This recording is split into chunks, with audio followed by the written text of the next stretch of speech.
ખંભાલિયા દેવભૂમિ દ્વારકા જિલ્લાના મુખ્ય મથક જામ ખંભાલિયા ખાતે સમાજ સેવા સશક્તિકરણ અને સમરસતાના ઉદ્દેશ સાથે કાર્યરત પ્રાર્થના ફાઉન્ડેશન દ્વારા નવા સેવા કેન્દ્રનું ઉદ્ઘાટન કરવામાં આવશે। આ સાથે જ ફાઉન્ડેશનના બેનર એક વિશાળ મેગા રક્તદાન કેમ્પનું આયોજન કરવામાં આવ્યું છે। આ કાર્યક્રમ 3 ઓગસ્ટ 2026 સોમવારે સવારે 10 વાગ્યે સરકારી દવાખાના સામે હોન્ડા શોરૂમની બાજુમાં સલાયા રોડ ખંભાલિયા ખાતે યોજાશે। કાર્યક્રમના મુખ્ય મહેમાન તરીકે આમ આદમી પાર્ટી ગુજરાત પ્રદેશના પ્રમુખ અને પ્રાર્થના ફાઉન્ડેશનના સ્થાપક તથા ચેરમેન શ્રી ઈશુદાનભાઈ ગઢવી ઉપસ્થિતિ આપશે। આ પ્રસંગે વિવિધ સાધુ સંતો અને જિલ્લાની પ્રતિષ્ઠિત સેવા સંસ્થાઓના આગેવાનો પણ ખાસ હાજર રહેશે। પ્રાર્થના ફાઉન્ડેશનના હોદ્દેદારોએ જણાવ્યું કે નવા સેવા કેન્દ્રનો મુખ્ય ઉદ્દેશ દર્દીઓ અને તેમના પરિવારજનોને તમામ પ્રકારની સુવિધા, માર્ગદર્શન અને મદદ પૂરી પાડવાનો છે।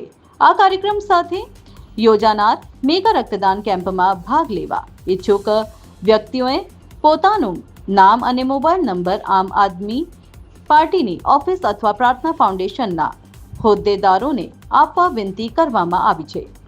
ફાઉન્ડેશનના હોદ્દેદારોએ જણાવ્યું કે સેવા એ જ અમારો સંકલ્પ અને દર્દીઓની સહાય એ જ અમારું કર્તવ્ય છે। સમાજના તમામ રક્તદાતાઓ અને નાગરિકોને આ સેવાયજ્ઞમાં જોડાઈ કાર્યક્રમને સફળ બનાવવા માટે નમ્ર અપીલ કરવામાં આવી। ભારત નેશન માટે ડોક્ટર કે.જે. ગઢવીની ખબર। નમસ્કાર, જય માતાજી સૌ મિત્રોને।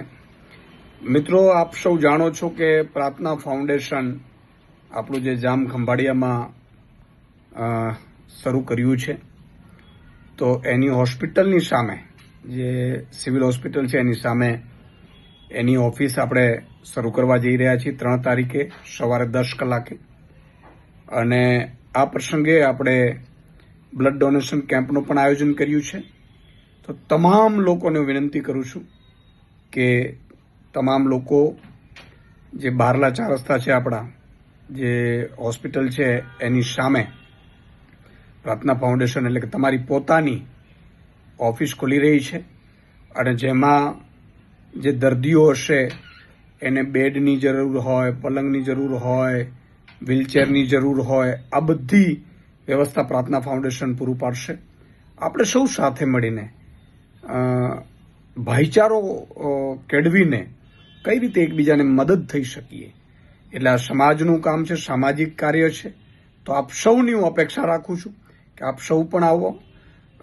માતાજીઓ, સંતો, મહંતો પણ પધારશે।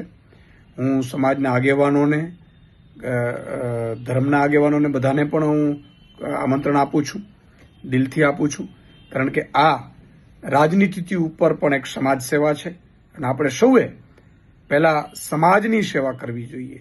અને એટલા માટે જ જે દર્દીઓને જે પ્રકારની જરૂરિયાત હોય, લોહીની જરૂરિયાત હોય, એને ડૉક્ટર સાથે વાતો કરવાની જરૂરિયાત હોય, વિવિધ જે તબક્કા આવે એમાં એને ઓર્થોપેડિકમાં એના સાધનોની જરૂરિયાત હોય, તો આ બધી પ્રાર્થના ફાઉન્ડેશન પૂરું પાડવાની કોશિશ કરશે। તો આ માનવતાના કામમાં આપ સૌ પધારો એવી મારી દિલથી લાગણી છે। જય માતાજી, જય દ્વારકા।